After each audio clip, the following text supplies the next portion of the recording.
we don't know what that song was, but it was fire. It's the gutterfreehip-hop.com mix on YouTube. It seems like another fire one coming like right behind Rick Ross, Curtis Mayfield. Yeah. You know. Yeah. That sound. He gotta be from the South or something like that. Or possibly from Philly. Y'all know the Philly boys be going hard up there too. Right. Trey, who was that? You know who it was, Trey. Tell us who it was. So we want to recap what we're talking about. We're talking about basically change, y'all. I mean, we can go back to individual bullet points or whatever else, but we're talking about change. We're talking about being educated. Again, we're thankful for Damien Jones. We're thankful for Kevin Bruno and those that have come before them to the show. Because again, one thing that we want to do, our tagline for the Conservative Liberal Show, go follow us on Facebook, go follow us on Instagram. We also have a YouTube page as well. It's about criminal justice and community. Criminal justice meaning basically those that are not only coming from prison, but those that have been out here for a while, that haven't got the chance that they feel they deserve, and sometimes feel that they've been held back. Community is basically encompassing all, because we know that everything right now is kind of has this criminal justice like drive behind it. So we're talking about community, criminal justice, and community. And again, we're just thankful for the time that we're in. We're in a great time right now. I said 10 years ago when I was released, these opportunities weren't here. These opportunities for City Jobs, City of Houston, for somebody to pay for your full training. Again, say I work for the company. We are paying for welding free for men and women that have gotten out of jail within the last 2 years. CDL training, HVAC training. It's just amazing the time that we're in, but we don't want to forsake and act like we're going to be here forever. I know one time Judge Genesis Draper came on and we were talking about me being pessimistic. And I go back to that all the time because it's just what I've seen, what I've been through. I lived it. It's not like I read about it, I get to see a news blurb on it. I lived it. I was on the bus. I stayed in the halfway house right here. Remember when I came out? Bruno came to the halfway house. Bruno got out before me. I stayed in the halfway house right here in 3rd Ward. I was forced to do certain things that I don't feel that I should have done to make myself a citizen of society. But I'm thankful for those that were my mentors, and I'm thankful for those that I can mentor right now. Yeah. So again, thank everyone for tuning in. This is a wonderful opportunity. Again, the Conservative Liberal Show is responsible for this beautiful Sunday. Amen. Brother Jones, let's talk about this race. Let's talk about it. Let's talk about it, brother. Let's get into it. Go ahead. Well, we want to talk about the presidential election. Yeah. And I want to get y'all thoughts on this though too. And so, as we talked about some of the local elections, but I think what's been kind of sucking up the air on our television, television ads and radio ads and things of that nature, as it relates to the presidential election. Who will be our next president? And so you've seen Elizabeth Warren, Michael Bloomberg, Bernie Sanders, Joe Biden, Tulsi Gabbard, Pete Buttigieg, who am I forgetting? Cory Booker, Kamala Harris. I mean, you see a plethora of people to choose from, and the field is just kind of whittled down. And so this last Super Tuesday was extremely important in the country deciding who will lead this country. And so you asked earlier, what is Super Tuesday? Super Tuesday is the day where I think it's 14 states choose who they want for president. And so therefore the delegate count, I think you have to get 1,900 delegates from all the states collectively to get the nomination of your particular party. And so Super Tuesday divvies out the largest kind of block of delegates of any other time in the country. And so it's extremely important, Mississippi, Texas, I think South Carolina may be included in there, other states as well. And so with this particular last Tuesday, Texas said, we want Joe Biden. We choose Joe Biden. Now, I'll tell you from my view, and like I said, we were at the Bernie Sanders roundtable conversation, and I've always been with Joe, from the beginning. And somebody asked me the other day, given your perspectives and what you share and how you look at things, I'm surprised that you would support Joe Biden. And we have to be honest about, I said earlier that our leaders aren't perfect. They aren't. They are flawed humans. As Cornel West always says, cracked vessel with a crooked heart trying to love my crooked neighbor. We have flaws and we fall short, right? But if you look at who Joe is a statesman, has been serving this country for over 30 years in the United States Congress, has worked extremely hard to get to where he is, has made some mistakes along the way. But I think the biggest thing, he had some blunders when it came to Anita Hill, and those things many years ago. We can't look over that. We can't look over his position on the 1994 crime bill and some of those comments as well. And I know that's something that hits home with both of you all. We have to look at all of those things, but we also have to look at that he's the guy who stood behind and supported our first African American president, right? And a lot of people wouldn't have done that. And it was a very unpopular thing. And so for me, it really doesn't get that nuance for me. People say, why did you support Barack Obama? I said, I make it simple, because he was black. I don't hide that, The same thing here with Joe. I look at all the folks across the board. There's some great candidates, but for me, I like what Joe brings to the table, but I like his proximity to Barack Obama. And so I'll give him the nod for that. I think he's earned the opportunity to run, and I want to support him. That said, Bernie Sanders is number 2 on my list. I like what Bernie is doing. He's the only one that's speaking to young people. He's the only one that can draw out young people. He's the only one that was bold enough 8 years ago to talk about Medicare for all and talk about legalizing marijuana and all these different progressive ideas now that are normalized. But Bernie was talking about before it was popular to do so. Now everybody else has come over to the left and wants to join the Bernie rhetoric. And so, but what I don't like, brothers, is how the establishment of the Democratic Party wants to box Bernie out and treat him so unfairly. Why is that? You know what? It's asinine to me, and I don't understand. I really don't understand it. Let me ask you this question. Yeah. Could it possibly have anything to do with the thinking at this point that those who are in a position to put him in the White House are not necessarily ready to accept socialism as a norm? Well, wait, let me say this. I'm glad you said that word, socialism. What Bernie is talking about ain't socialism. Well, but Bernie himself identifies himself as a democratic socialist. Yeah. And this is the thing. True. I don't have a problem with the philosophy. I don't have the problem with the actual implementation of the philosophy. Yeah. But is America, are those people who are in a position to put him in the White House ready to say, we will back and support, we will place our votes with an individual who identifies as being a democratic socialist without, or is the problem that we haven't educated people enough on what socialism actually is and what the word socialism actually means? Yeah, watch this. Watch me. You said it, I want to say something. Yeah, watch me put this together for y'all. Hold on now. Watch this. And so it's all about messaging. It's about messaging. You know, the word democratic socialist the Republicans have messaged it in a very negative way. I think our dear sister Audie Jones, who ran for district attorney, also labeled herself as a democratic socialist. I think those words together don't sit well in the minds of the consistent older voter. Right? It sometimes takes people back to McCarthyism in those days, right? But let me say this though. But even though Bernie calls himself a Democrat, I think he does himself a disservice by using those terms. Because think about it. What is Bernie pushing for?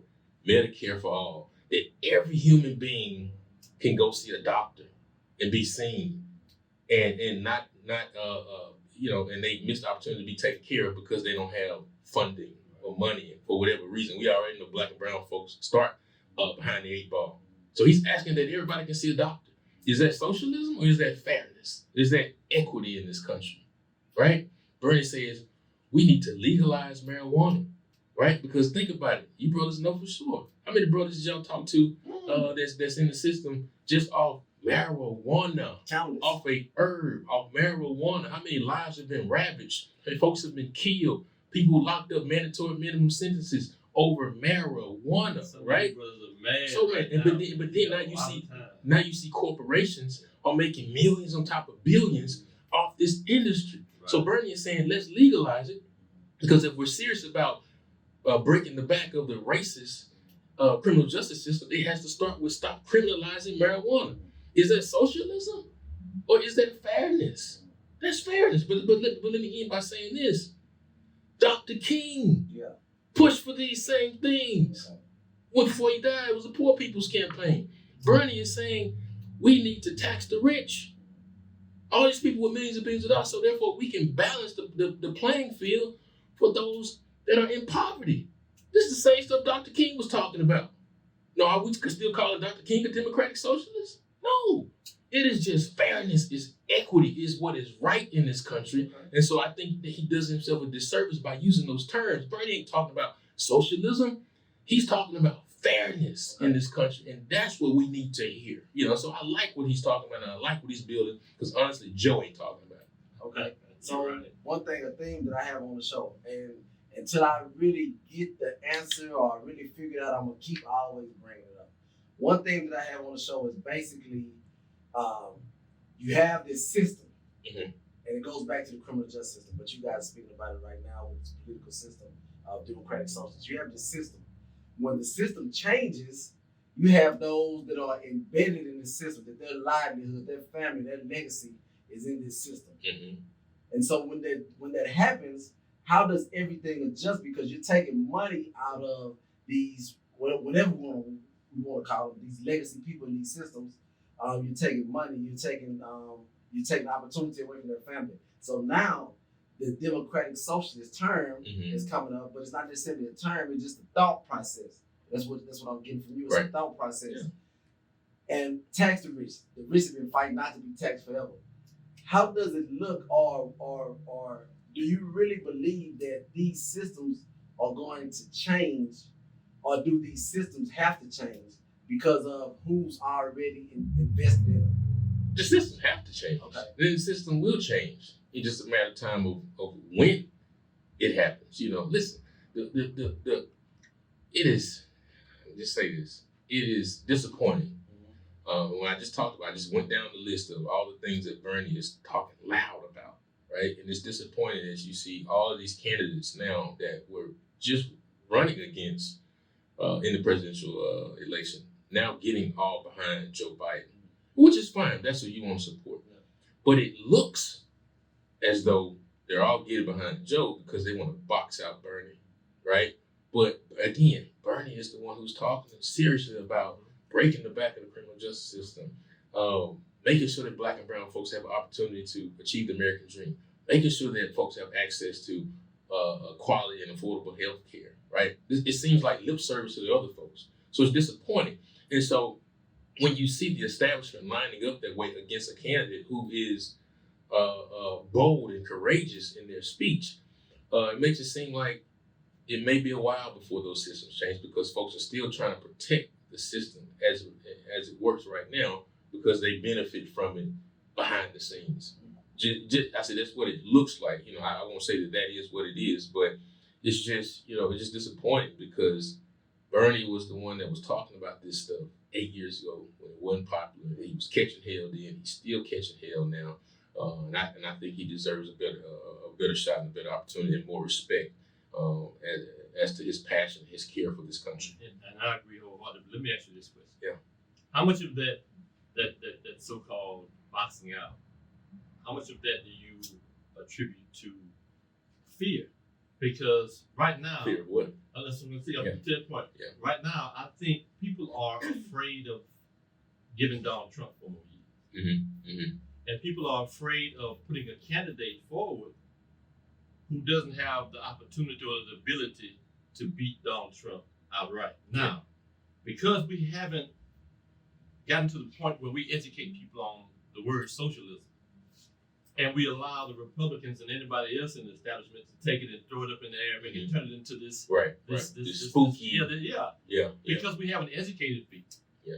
Now they can attach that stigma to Bernie Sanders, and you can turn potential voters away from Bernie Sanders because you say Bernie Sanders is a democratic socialist, and a lot of people who don't know any better attribute socialism to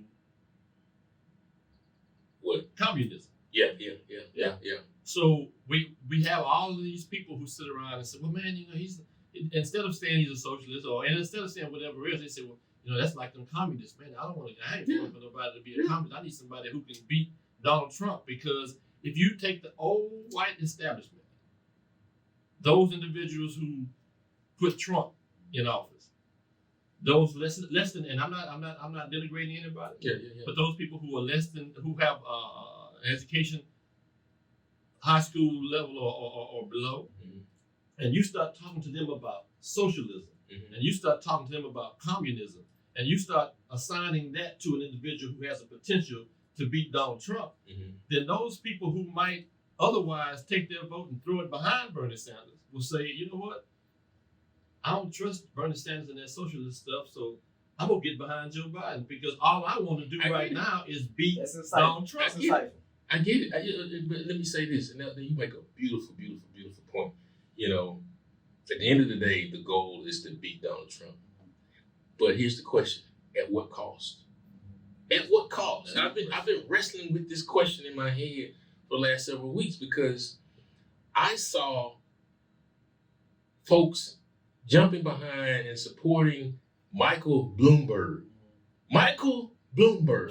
Let me just share my disdain with Michael Bloomberg and all that he stands for in this country. A man who purposely, directly violated the civil rights of Black and brown people in New York. Stop and frisk. Was very proud of that program. Folks can't walk down the street, go get a slice of pizza without being harassed by the police. I have friends personally who lived in New York during that time frame who share those terror stories about what happened to them with Michael Bloomberg, and he was so proud of that, and he didn't apologize for it until right before he wanted to run for president. So you got people jumping behind this person. They say the same thing about Biden with the act of 94. That's true. So you got people jumping behind this guy, and he's throwing out a lot of money though too. His own money, right? Because people say, although he violated the civil rights directly and purposely of Black people, millions of Black people, and his situation with the Central Park Five, right? We want to beat Donald Trump. So at what cost do we do? So do we put our dignity aside? Because in my view, Black dignity ain't for sale. Black pride ain't for sale. And so at what cost, right? But then as you just mentioned also, there's a lot of disdain with Joe as it relates to the 1994 crime bill. You go back and look at some of those videos, some of the things that he said as it relates to Black folks, brown folks, and how they talk about us. It is disappointing. One of the reasons I had to go hold my nose and vote for Hillary in 2016 because her super predator comment, right? I don't like when people talk about us in a denigrating way and then want to come back and apologize. That doesn't sit well with me. It grinds my gears because I love my people that much. And so at what cost do we just want to beat Donald Trump? He's a horrible president. So it's a tough dilemma for what it means to be Black in America. Do I stand tall and be prideful on the issues, but at the same time, we do have to make sure that we participate in the process because you don't want to sit out because everybody's going to have flaws. So we hold our nose and we choose the lesser of two evils. It's a tough dilemma. And we have a tough choice to make. And I'm going to try to lock you in on something. That's what I do. That's part of the show. I got to try to lock everybody in on something. And I'm going to ask this question too. I want to lock you in on if Joe Biden, presidential candidate Joe Biden comes here, we would like to get him on the conservative show. If you're able to do that. I'm just asking. Bro, you give me too much credit. I believe in you. That's the whole thing about it. I believe in you. You give me too much credit. But if he's in town, I would do my best. I mean, I have a few contacts. Heard it here first. I said I do my best and ask. I ain't making no guarantee. I ain't finna lie to you. But I do my best and ask, and I'm sure that he would, if he could, he'd be happy to come sit down and talk to the KCOH family as well. His story. Yeah. And the other thing is, because you said earlier, so I want to go back a little bit. You said about how they're trying to box Bernie out. The Democratic Party trying to box Bernie out. Yeah. One thing that I see from a citizen standpoint that's understanding politics on a deeper level is, it seems like Bernie won't play the game. No. Biden will play the game. And I mean just that political game, the things that go on that we don't really understand. I'm not saying the favors, I don't know what everything is, but It seems like Bernie will be all out on playing the political game, but Biden still understands what needs to happen, and that's diplomacy. Yeah. That's something that we do need. Yeah, absolutely. As far as in leadership. Well, that's what I call a statesman. Yeah. That's what I call a statesman. And so one thing about one of the critiques on Bernie is that in all of his years in Congress, he hadn't passed anything. I can't directly look up the numbers and say definitively that's yay or nay, but I think he hasn't passed a lot of legislation, right? And then you look at Biden, who has had the ability to, he's masterful in working across the aisle and building relationships. And there was a time in Congress, and so I study politicians, I study debate, all those different things. And so there was a time in Congress when the Democrats ran the Congress for 10, 12, probably 20 years, Tip O'Neill, Rayburn, all those different guys. With guys Republicans and Democrats would go to dinner with one another, with their families, and talk about legislation. Even though they disagreed, they talked about different things and try to find the sensible center and the commonality on a particular issue. Particularly, that doesn't happen anymore. We're so divided, we're so divisive. And so I think Joe gives us the best opportunity from that standpoint of being able to go to a far right wing lawmaker and try to find that sensible center. I applaud Bernie for standing tall and being loud, but we can't also be so rigid. We have to make sure. One of my favorite people, my mentors that I've learned so much from over the years, has been Commissioner Rodney Ellis, who is a criminal justice reform giant across this, not in this state, but across this country. And he, his time in the state Senate, he passed over 700 pieces of legislation. And one of the things he said to me is that the way I did that is I didn't always get what I wanted, but I got what I could. And we start from there. And then after we get that signed, we start working on trying to get to where we need to be. But we find commonality, we find agreement. And that's what this country is about, finding consensus, unifying our message, coming together as diverse and various communities. And so that's why I voted for Joe, because I think Joe gives us the best chance to find commonality and come to the center.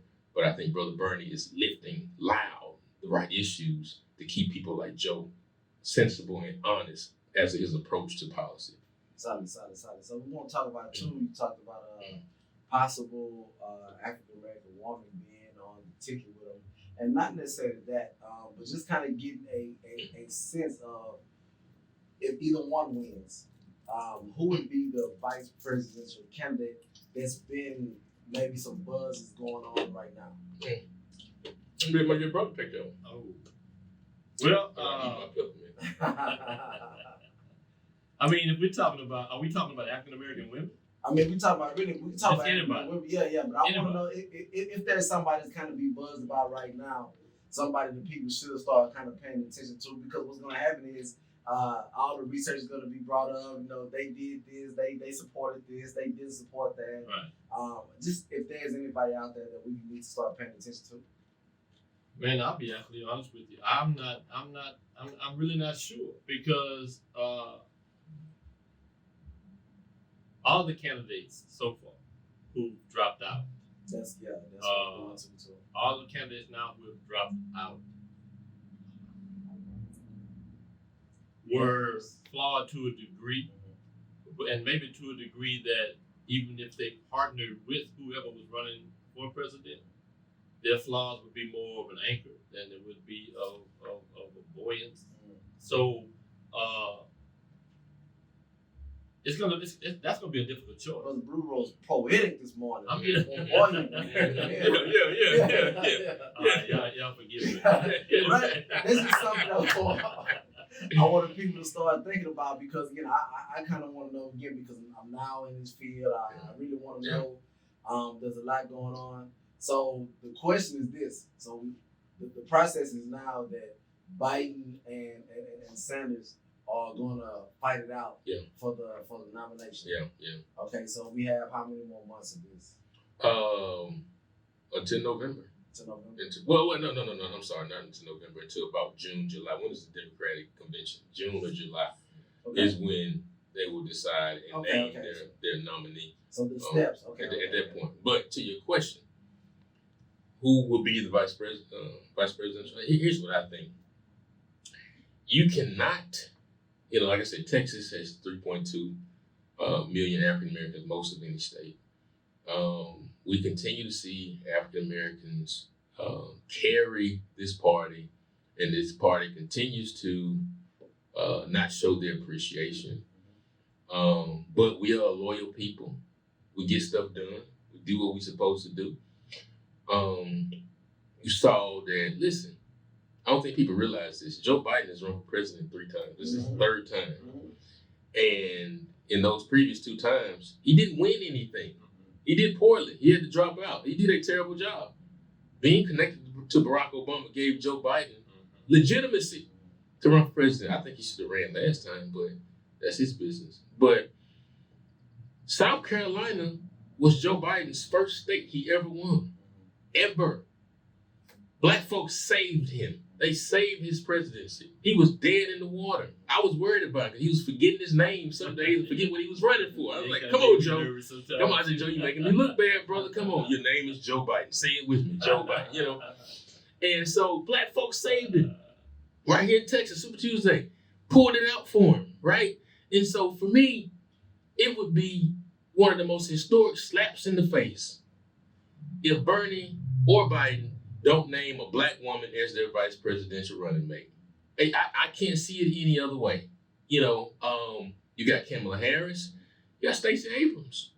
You even got Sister Nina Turner, who's over there with Bernie. I see one of those 3 being a great choice. Because listen, it would be crazy. It's going to be let me just say this, and I think a lot of people don't want to say it, but I'll say it. It's going to be an uphill battle to beat Donald Trump. Let's just be honest about that. It is. He's sitting in the incumbency seat. He just walked out unscathed from they try to put a case on him, and he beat the case. You beat the case, bro. You untouchable, right? You go back to the hood, right? You know what I mean? So I got questions now about right. So it's gonna be an uphill battle. But the data, and that's part of my job and what I do. We look at data. The data says that women vote at a higher clip than men, almost 60-40. So why wouldn't you put a woman at the top of the ticket, 2, a black woman? Because that's who's coming out in droves and voting. If you don't put that black woman there, what's going to bring those black women out? Yeah. 2 white people? Yeah. Yeah. So you have to put a Stacey Abrams, you have to put a Kamala Harris, you have to put a Nina Turner. Well, you can put my wife on there too, to run for president, vice president as well. But it has to be that way. If they don't do that, this party may be in shambles, brother. Do you think Kamala Harris could help if he added her to his team? Joe? Either one of them. Yeah, I think she can help. Yeah, I think she can help. I mean, there are a lot of women who look up to her. Millions of women who look up to her were disappointed when she had to drop out. A lot of folks thought that sexism and patriarchy played a huge role in the way she was covered in the media. And the way people attacked her record as a prosecutor. And I want to stand up for her on this because people say, well, you prosecuted black people. Well, as a prosecutor, your job is to prosecute people, that come before it. So, she prosecuted black people, white people, blue people, brown people, red people, whatever, cars, dogs, whatever was put in front of her to prosecute. So I think that's kind of unfair attack that people were placing against her. But I think, she has a voice. She's been strong in the U.S. Senate. She stood tall on the right issues. She knows how to work across the aisle. And I think, look, have we ever seen a black woman on the vice presidential ticket before? I don't think so. Well, let me play devil's advocate one more time. Yeah, sure. I love it. Is Nina's name? You have some good questions, brother. I just need to know because I know we need to get him his own show. People, he's had on before. He's a official co-host. People who don't know who Nina is. Right. You know what I'm talking about. Yeah, but so they say, okay, is that little black lady that's always talking about Bernie Sanders is so they don't know Nina in the political circle. They don't know Nina in the political arena. That's not the one that that's Biden. I'm not sure. So when you say when you speak about Nina and you say add her to the ticket, what does she bring? Well, no, Nina. What people don't understand about Nina, I I don't think she is anymore, but Nina was a state senator in Ohio. Exactly. For many years. I think she ran for lieutenant governor in Ohio or something, or some higher statewide position. So Nina, man, I've been watching Nina for about a decade now. And Nina has been a loud voice on progressive issues when it was unpopular. You know, she was getting hit with the angry black woman, and speaking loudly to women's issues and black women's issues against white supremacy. She was one of the key people doing it 10 years ago. And so she doesn't have a national profile. She's not in Congress or anything like that. But Nina is a loud voice. If people do their research and Google Nina Turner, she is a force to be reckoned with. And I think, you know, it's a cup of tea for everybody. There are some people who love Stacey Abrams, who might not particularly like Kamala Harris, who might not particularly like Nina Turner. There are people who love Kamala Harris, who might not like Stacey Abrams, Nina Turner. There's some people who love what Nina Turner brings to the table, who may not agree with the other two ladies in their perspective, what they bring to the table. I think it's a choice that Americans have to make, but I think those are your four choices for vice president: Nina Turner, Kamala Harris, Stacey Abrams, or my wife. Those are the four choices. And I mean, don't get me wrong. Me personally, I'm a Nina Turner fan because she's outspoken. Right. She's not trying to pretend that things are as they should be just so people will like her. Yeah. My question is, and my only reservation about it is the fact that outside of people who watch political shows, who watch the news, who watch, I'm not going to give any of these programs a plug, but watch these different programs, watch these different broadcast programs. Aside from those people, Nina's name might not resonate. Yeah, might not resonate with a lot of people. I agree. So I think whoever is the candidate for the Democratic candidate for the presidency has to have somebody who can carry their weight and bring something else to the table. And so to that point, and to that point, the person, well, I'll tell you my choice. My choice would be Stacey Abrams. Yeah. I agree. Yeah, my choice would be Stacey Abrams. That's not to cast aspersion or take anything away from those other ladies, especially not my wife. Shame. I'm learning a lot. But I think Stacey gives that injection, that fresh injection of life to a older, kind of somewhat out of touch Joe Biden, or a older who can't particularly resonate with black women, Bernie Sanders or what have you, or older black voters. Older black voters ain't rocking too tough with Bernie, but they love a Biden, right? So I think Stacey is a good hybrid for both of those to give them an injection. That, I mean, if it were me, it'd be no question. I call Stacey Abrams so quickly. Are you ready to go, sis? Let's go do it. Let's go do it. And I think that gives us as Democrats the best opportunity to be. It's gonna be tough. It's gonna be tough, but that gives us the best opportunity to give Donald Trump a tough competition. Outstanding. You're listening to the Conservative Liberal Show right here on KCOA TV, The Boost. We're going to go into a break, and then we're going to come right back in these final minutes with this outstanding conversation that we have. And so, Lord, it's fire Christian hip hop.